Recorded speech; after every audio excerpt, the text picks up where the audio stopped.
Bismillahirrahmanirrahim. Ketika Al-Quran diwahyukan di periode Mekah sebelum Nabi hijrah, termasuk surat As-Su'ara, ini orang-orang Mekah, terutama tokoh-tokohnya, kepala-kepala suku, dan juga orang-orang yang ahli bahasa, ya, sastrawan, para penyair, pujangga, ahli-ahli bahasa, itu bertanya-tanya mengenai yang dibawa oleh Nabi, yang diterima oleh Nabi. Itu dari mana asalnya? Ada berbagai macam isu yang mereka kembangkan. Mereka mengatakan yang berbeda-beda. Ada di antara mereka yang mengatakan, oh itu Muhammad ngambil dari orang lain, ngambil dari kitab yang lain, ngambil dari ahli-ahli bahasa, dan ngambil dari orang-orang non-Arab atau ajam. Nah, karena diskusi panjang itu, kemudian Allah menurunkan berbagai macam ayat yang menantang kalau Quran itu buatan manusia, itu mereka suruh membuat. Ternyata tidak pernah bisa membuat. Kalau mereka mencoba membuat, hasilnya sama sekali tidak mirip, berbeda sama sekali dengan Al-Quran. Jadi walaupun mereka ditantang tidak pernah bisa membuat, tapi sebagian besar memang tetap tidak mengimani. Mereka tetap meragukan dari mana sebetulnya asal-usul wahyu yang diterima Nabi itu. Maka Allah menegaskan, innahu latanzilu rabbil alamin. Dan sesungguhnya Al-Quran ini benar-benar diturunkan oleh Tuhan semesta alam.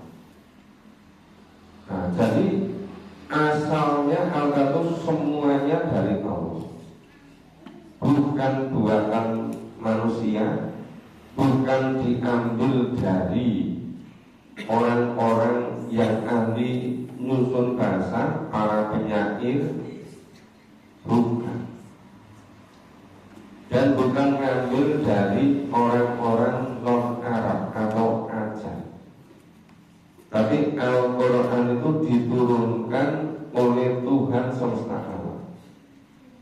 Nazala biruhul amin.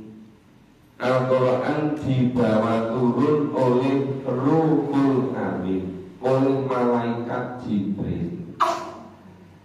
Ngalakol bika litakuna minal mundirin.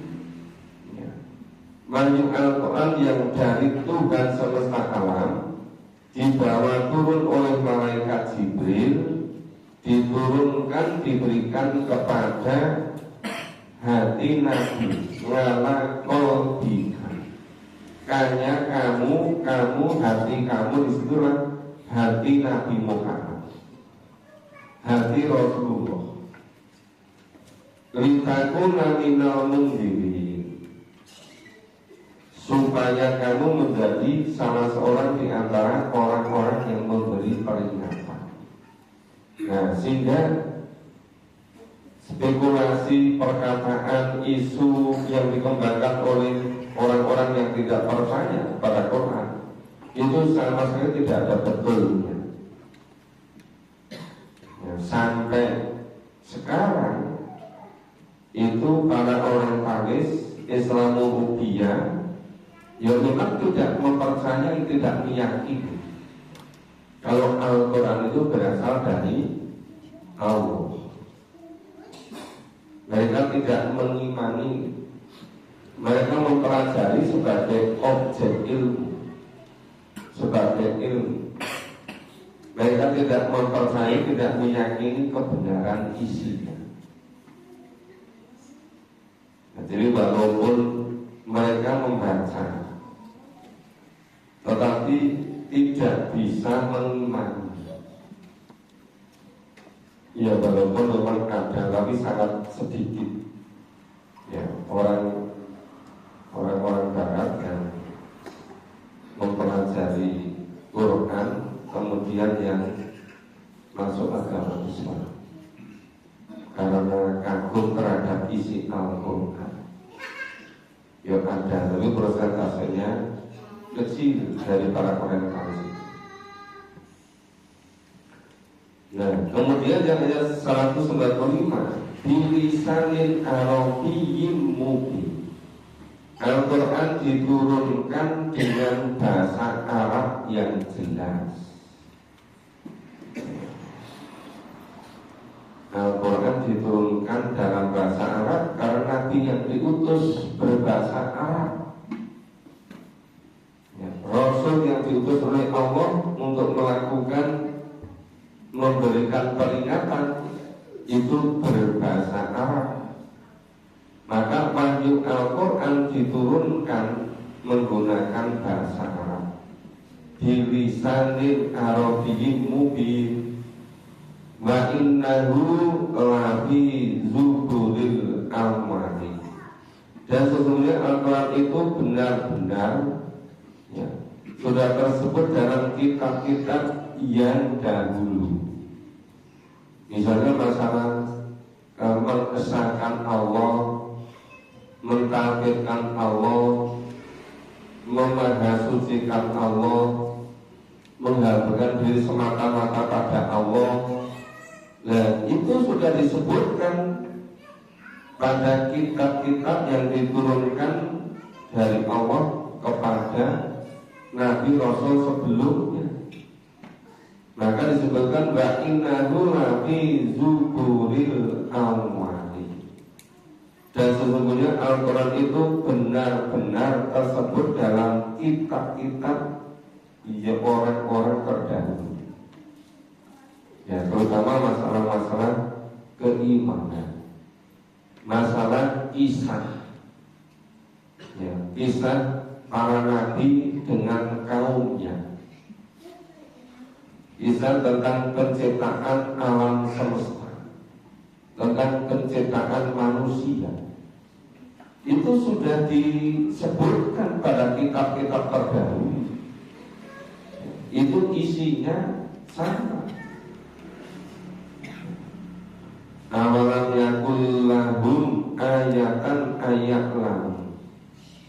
Dan apakah tidak cukup menjadi bukti bagi mereka ulama Bani Israel, bahwa para ulama Bani Israel itu mengetahuinya. Ya, Bani Israel, ahli kitab Yahudi Nasrani, itu yang paling banyak mengetahui, karena informasi tentang kenabian Nabi yang terakhir, Rasul yang terakhir juga sudah banyak disebutkan pada kitab suci yang diturunkan pada mereka.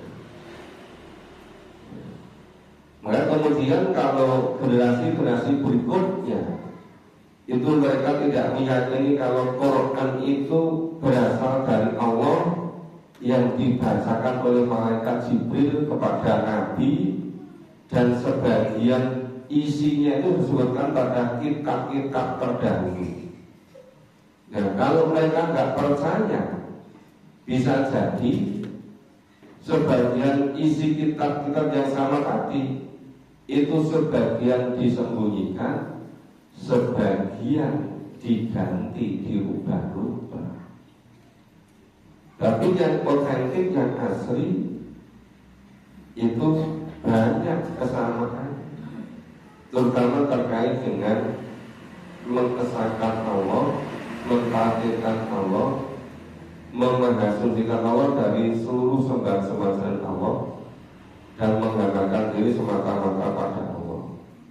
Mengenai iman, takwa, bahkan amal soleh banyak juga yang sudah disebutkan di kitab-kitab yang diwahyukan kepada Nabi Rasul sebelumnya, terutama kepada para Nabi Rasul yang dari Bani Israil. Maka disebutkan ya, dan apakah tidak cukup menjadi bukti bagi mereka bahwa para ulama Bani Israil itu mengetahuinya, yang disebutkan pada kitab suci mereka. Ini nanti terus pembicaraannya, malah mereka menganggap Al-Quran itu dari para penyair ya, masuk aro. Itu lebih aneh lagi,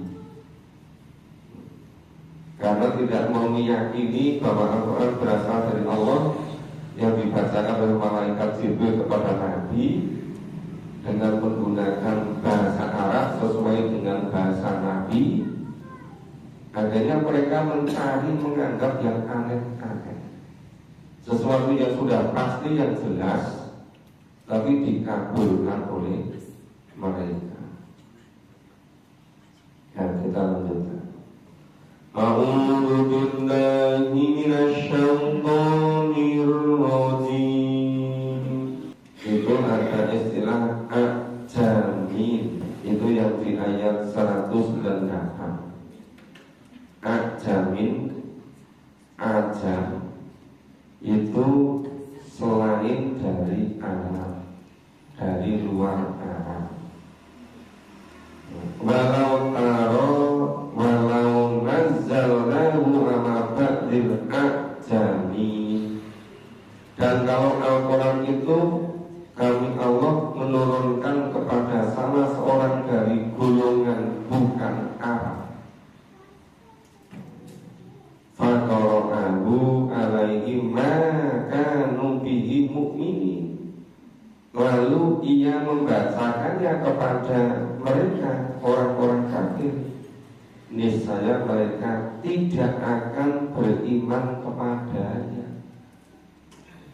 Jadi kalau Al-Quran diwahyukan kepada orang ajam, orang non-Arab yang bahasa aslinya, bahasa ibunya itu bukan bahasa Arab, ya itu lebih gak mungkin lagi.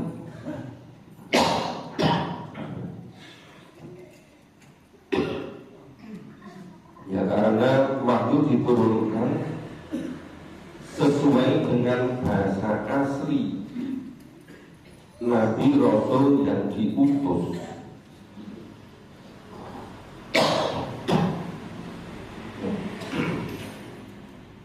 Yang diutus ini berbahasa Arab, maka wahyu diturunkan dalam bahasa Arab. Ada juga yang katakan itu Al-Quran diambil dari orang ajam, dari orang non-Arab. Itu juga lebih nggak mungkin lagi. Bagaimana yang non-Arab itu bisa menyusun dengan susunan bahasa yang melampaui, yang jauh lebih baik, ya dari segi susunannya, sastranya, syairnya, rasa bahasanya, itu bisa melampaui, bisa terhindar. Itu juga nggak mungkin terjadi. Maka kalau itu Al-Quran diwahyukan kepada orang selain Arab, kemudian dibacakan kepada orang-orang, tentu tidak ada yang beriman.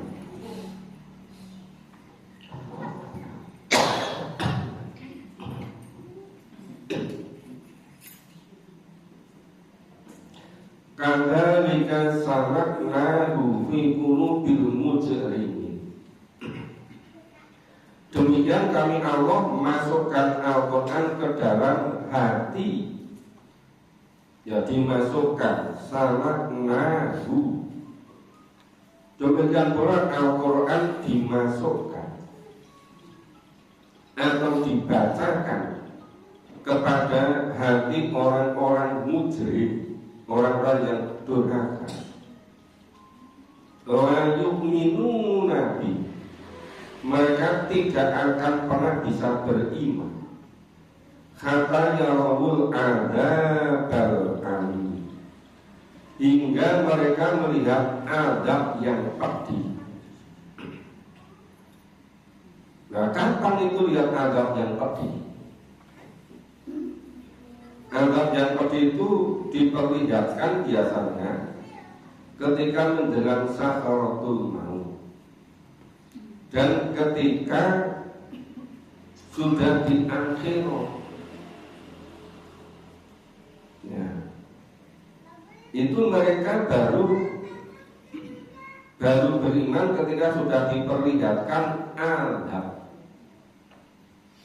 Nah, kalau sudah diperlihatkan azab, mereka sudah tidak punya waktu lagi untuk mengimani, tidak punya waktu lagi untuk beramal soleh sesuai dengan Al-Quran.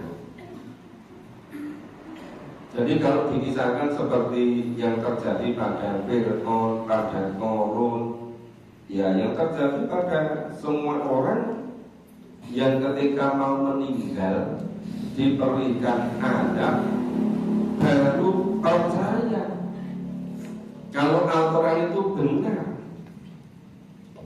Nah, tapi keimanan yang dilakukan ketika adab sudah diperlihatkan itu sudah tidak punya kesempatan lagi untuk betul-betul diterima imannya dan beramal soleh. Maka fayatiyahum baghtatan wa hum la yash'urun, maka datanglah azab kepada mereka secara tiba-tiba, baghtatan, mendadak. Kenapa kok dikatakan baghtatan? Ya itu sudah diinformasikan terus-menerus di ayat Quran, cuma mereka nggak meyakini, nggak mempercayai. Nah, begitu mereka melihat azab, itu sekonyong-konyong baru mereka percaya.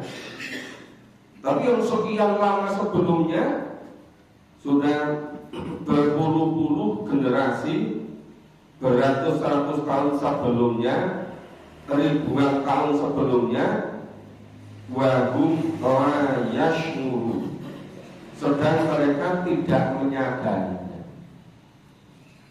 tidak mengimaninya. Jadi orang-orang yang sekarang diajak memahami Quran itu enggak mau. Itu mereka nanti akan percaya ketika mereka sudah diperlihatkan azab. Ketika azab datang sekonyong-konyong tiba-tiba, mereka baru menyadari, mereka baru meyakini. Tapi itu semua sudah tidak bisa diterima. Coba kalau ya orang-orang itu mau memahami, mau mencermati ayat-ayat Quran yang menjelaskan seperti ini, tentu akan ada perubahan. Jadi kebanyakan orang Islam itu merasa sudah beragama dengan sempurna sebaik mungkin tanpa menjadikan Quran sebagai pedoman hidup, tanpa menjadikan Quran sebagai jalan hidupnya, tanpa menjadikan Quran sebagai petunjuk hidup. Itu sudah merasa cukup, sudah merasa baik, sudah merasa sempurna.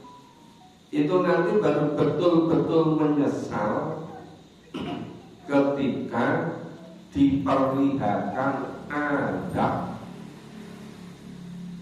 Ya. Itu tadi mulai ayat 199 ayat 200, 201, 202 sudah sangat jelas. Ya, ayat 119 tadi, Makoro ahu alaihi makanu bihi mu'minin. Al-Quran dibacakan kepada mereka, niscaya atau pasti mereka tidak akan beriman kepada Quran, menolak, menentang, bahkan tidak mau mendengar. Digambarkan di ayat yang lain, mereka tidak mendengarkan sampai telinganya ditutup dengan jarinya, sedangkan pakaiannya, bajunya untuk menutupi mukanya. Itu gambaran karena mereka menolak Al-Quran, tidak mau menerima. Makanya makanu bihi mu'minin, niscaya mereka tidak akan beriman kepada Al-Quran. Kadzalika salaknahu fi qulubil mujrimin. Demikian Allah memasukkan Al-Quran ke dalam hati orang-orang mujrim, para pendosa, orang-orang yang durhaka.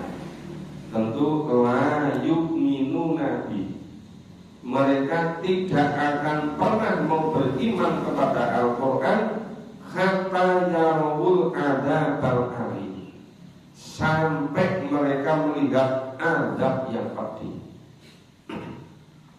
Setelah melihat azab baru percaya, baru ingin beriman. Cuma waktunya sudah habis, sudah tidak bisa lagi. Ketika di dunia waktu hidup cuma sebentar, diajak memahami Quran tidak mau dengan 1001 alasan.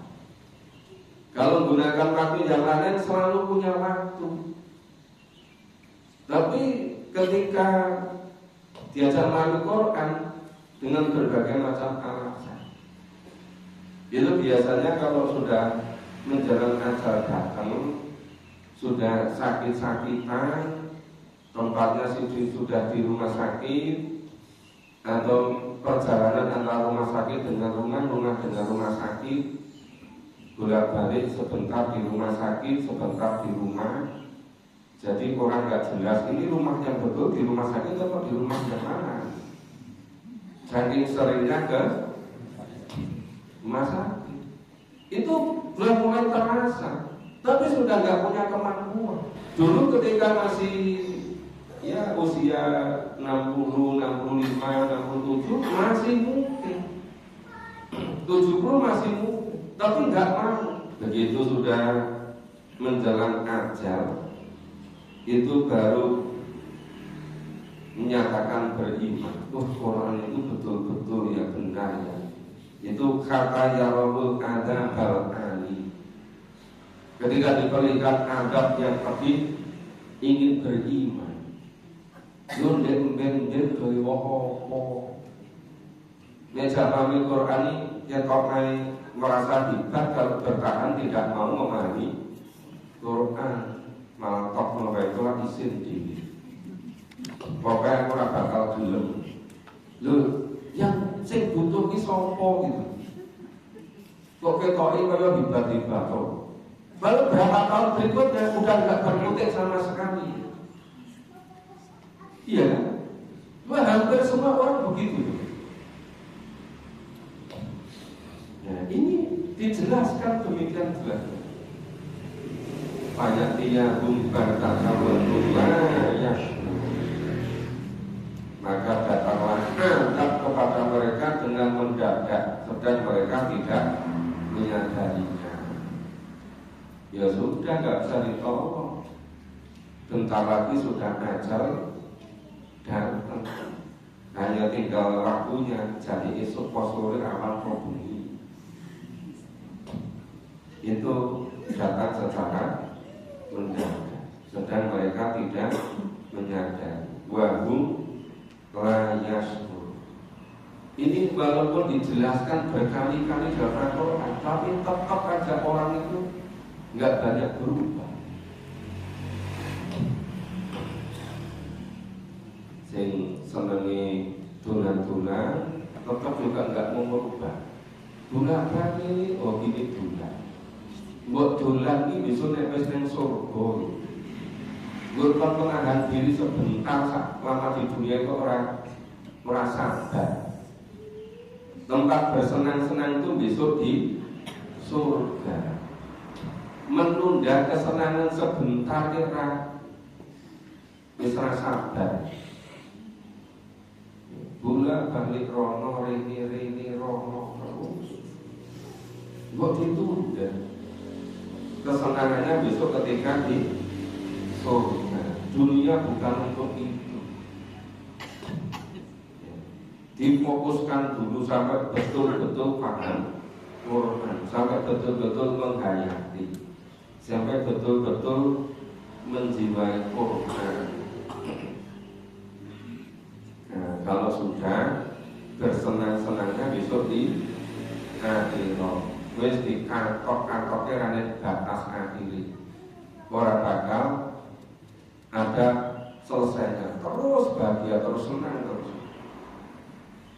Nah, menunda kesenangan dunia untuk senang akhirat itu bukan hal yang gampang. Ya mau enggak? Tidak bisa bilahi ngomong orang duit. Nenek ditawari ngono. Ngantri daftarnya cepet-cepet setelah orang.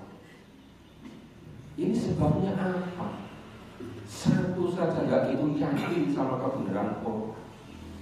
Nah terus bolak-balik dibacakan itu opo. Kenapa kok nggak bisa betul-betul masuk ke dalam hati sanubari? Seharusnya itu dia bukan kita. Oh, kita bisa merasakan bedanya dulu sebelum Al-Quran dengan sekarang sudah mulai memahami, walaupun dikit-dikit. Kadang semental, kadang tidak, kadang ngebu, ngebu meneh. Tapi kan sudah merasakan perbedaan itu. Walaupun lu mau meneng tapi pernah paham kan? Ya pernah ngerti. Itu kok ingat, masih banyak lagi orang-orang semacam kita dulu yang sebetulnya berkesempatan memahami Quran. Mestinya terus berusaha sungguh-sungguh gimana caranya supaya yang lain juga ikut bisa meyakini kebenaran Quran, juga mau memahami Quran. Apa penyebabnya mereka tidak mau memahami Quran? Kalau sebabnya tempatnya jauh, nggak bisa datang, ya perlu dijemput asal ada kemauan. Kalau tempatnya kurang bagus, disediakan yang lebih bagus. Dan itu namanya siap untuk fisabilillah, siap untuk ngajak yang lain ikut merasakan adanya perubahan antara sebelum dengan setelah mulai memahami Quran. Sehingga nanti secara bertahap itu akan semakin banyak orang yang mengimani dan menyediakan waktu kesempatan untuk memahami Al-Quran. Gimana ya cara merubah? Kalau ditawari fisabilillah, senengnya kaya nek ditawari piknik itu yang belum ketemu cara. Dengan caranya supaya hati kita itu betul-betul tertarik condong. Nek ditawar fisabilillah apa? Ini fisabilillah untuk persiapan perbaikan fasilitas masjid untuk Ramadan. Wis senengnya kalau ditawari wisata religi, terus kabeh daftar. Nek ditawari ini masih banyak saudara kita yang ingin ngaji mahal Quran tapi nggak ada kendaraan. Soalnya dijemput 7 orang, 8 orang, mobilnya cuma cukup 4 orang, sehingga yang lain gak ikut berangkat ngaji. Padahal wis siap detail wit mang raiso berangkat. Gara-gara apa? Gara-gara mobilnya nggak cukup. Ini sebenarnya kan sudah mulai tumbuh imannya. Seharusnya mobilnya 46 orang, 7 orang, datang cuma 4 orang atau 3 orang. Yang 2 orang atau 3 orang nggak bisa berangkat. Loh, apa ya rasa sakit?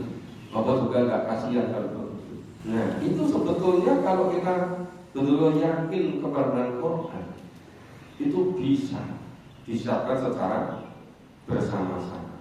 Jangan sampai kita seperti yang dikisahkan tadi dari ayat, bahkan dari 192 ya, itu sampai tadi 200. Ini nanti masih terus berlanjut sampai akhir surat As-Su'ara ini 227. Karena semakin akhir itu semakin intinya surat As-Su'ara ini tentang para penyakit yang tidak mau mempercayai, meyakini wahyu Quran, malah kesana kemari itu gak karuan, menyebarkan kejahatan, menyebarkan kedustaan. Nek menyebarkan kedustaan, kejahatan itu semangat. Nek menyebarkan Quran malah orang gelem. Kita sudah baca berikut. A'udzu billahi minasyaitonir rajim. Ya, yang ayat 203.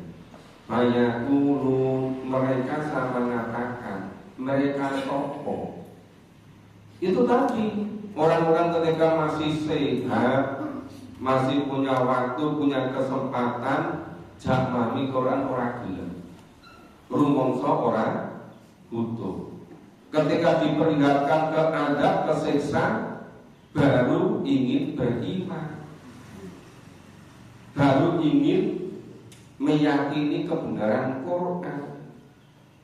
Padahal ajal sudah mau datang. Ternyatakan karena nungdorun, apakah kami dapat diberi tangguh?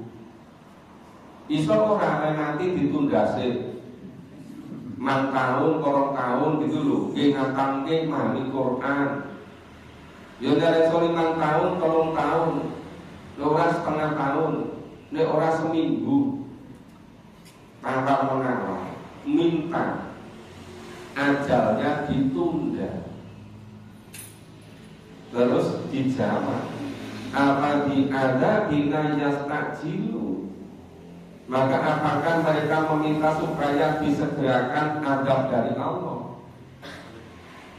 Ini mintanya ditunda ajalnya, kok malah kepengen cepet-cepetan disiksa? Nah, coba itu.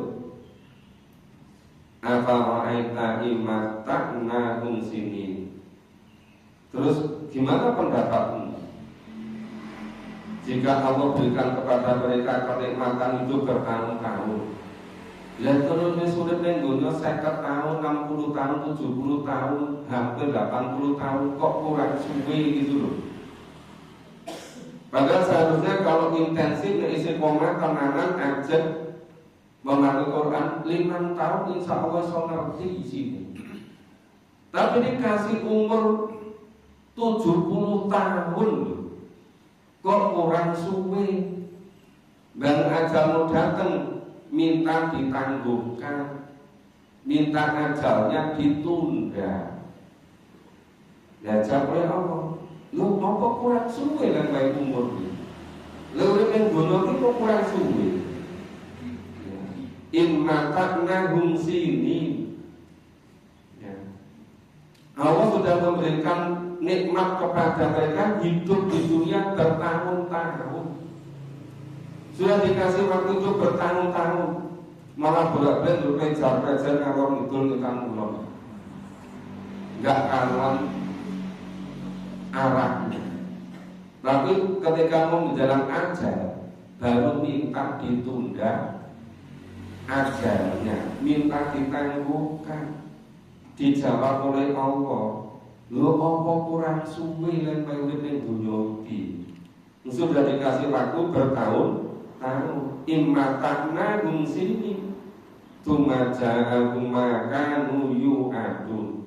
kemudian datang kepada mereka azab yang telah dijanjikan, yang telah dikabarkan kepada mereka. Ya sudah dijelaskan berkali-kali dalam Al-Quran, akan datang azab bagi orang yang hidupnya tidak sepenuhnya menjadikan Quran sebagai petunjuk itu. Nah, sudah Allah berfirman, ya kan, di surat Al-Qasas itu, innalladzi faradha 'alaikal Qur'an. Sesungguhnya Allah memfardukan pada kamu Quran. Kok ramu mongso nek difardukan? Ya. Tidak mempercayai, tidak meyakini kalau Allah memfardukan, kalau mewajibkan Al-Quran. Dikasih umur panjang bertahun-tahun, nggak mau menggunakan untuk memahami Quran, malah minta ajalnya ditangguhkan, ditunda. Ya nggak bisa. Kemudian datanglah azab yang memang sudah diinformasikan sebelumnya. Ya, azabnya itu apa? Ya, antara lain mulai dari azab datangnya sakaratul maut. Ya, dipaksa, dipukuli mukanya, punggungnya, nggak mau keluar rohnya dari jasadnya, dipaksa terus. Apalagi yang disiksa kubur, apalagi siksa di akhirat, di neraka selama-lamanya. Makanya kenapa ya? Cuma menunda kesenangan akhirat sebentar saja kok nggak mau gitu. Ayo perhatiin dulu sebentar, nggak lama, cuma sampai ajal datang. Begitu ajal datang kita memulai hidup yang sebenarnya. Ma'abna'an humakanu yumata'u, niscaya tidak berguna bagi mereka yang mereka selalu menikmatinya. Menikmati waktu hidup 70 tahun hilang, menikmati rumah bagus-bagus seperti istana hilang semua, punya kendaraan sekian banyak yang semula ngunggi antar jemput, yang ngaji aja orang itu gitu, yang berguna semua itu. Ilmunya, waktunya, tenaganya, kesempatannya hilang semua. Nah, itu ayat 207. Ma'aghna'an huma kanu yumat'amu, niscaya tidak berguna bagi mereka apa yang mereka selalu menikmatinya, hilang semua. Tiap hari pagi, sore, siang, malam bernapas dengan lega, jadi hilang, nggak bisa bernapas lagi. Padahal dulu ketika napas lancar, nggak sadar kalau napas itu yang memberikan Allah, lupa. Pas sore-sore ada beberapa sahabat ngobrol sama Rasulullah supaya mensyukuri nikmat. Nah, sadar maksud, kalau saya ini kan nggak ada yang bisa disyukuri ya Rasulullah, nggak punya nikmat apa-apa. Rasulullah tanya, itu nek sore-sore ini, terus matahari ini wis redup, sudah nggak panasnya, nggak menyengat lagi. Sore-sore angin sedikit, terus kulitmu rumongso enak loh. Iya, merasa enak. Loh, itu kan nikmat itu. Coba kalau kamu sakit, merasa nikmat enggak? Tidak. Lembaga itu nikmat itu. Itu selama 69 tahun. Darahnya itu normal komposisinya, bisa berfungsi. Bagaimana alat untuk fungsi untuk mencuci darah itu berfungsi terus, nggak bersyukur. Ketika akhirnya ya mesin pencuci darahnya nggak berfungsi, akhirnya masuk rumah sakit, kemudian dicuci darah, baru sadar, oh iya, 69 tahun normal. Baru beberapa minggu merasakan, seminggu 2 kali cuci darah. Biasanya cuci pakaian ke laundry itu, cuci mobil, ini perlu cuci darah seminggu 2 kali.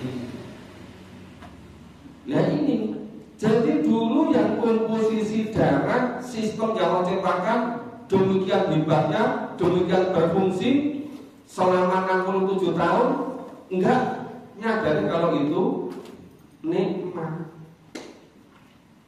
Begitu fungsinya itu berkurang atau mulai enggak normal, baru sadar. Ketika sadar, ya wis ora sempat arep Quran, sudah lemah, sudah enggak ada kemampuan lagi. Dan ketika masih mampu, enggak mau. Ini betapa banyak yang semacam ini. Cobalah ini kalau bisa, ya barangkali diulang-ulang baca artinya, terjemahnya, supaya ini memberikan kesadaran pada diri kita. Ini pasti terjadi loh, ini pasti benarnya. Ini karena firman Allah, bukan buatan manusia. Nah, makanya harus betul-betul diyakini.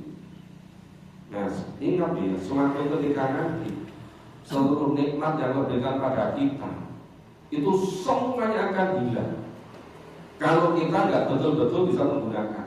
Kalau kita menggunakan, justru itu investasi di kenikmatan di alam kubur, kenikmatan di alam barzah, kenikmatan ketika nanti yaumil ba'ats, kenikmatan ketika dikumpulkan di masa, kenikmatan ketika yaumil hisab, dan kemudian yang selama-lamanya itu di surga. Maka ditunda dulu kesenangan, ya sebenarnya besok kesenangan di akhirat.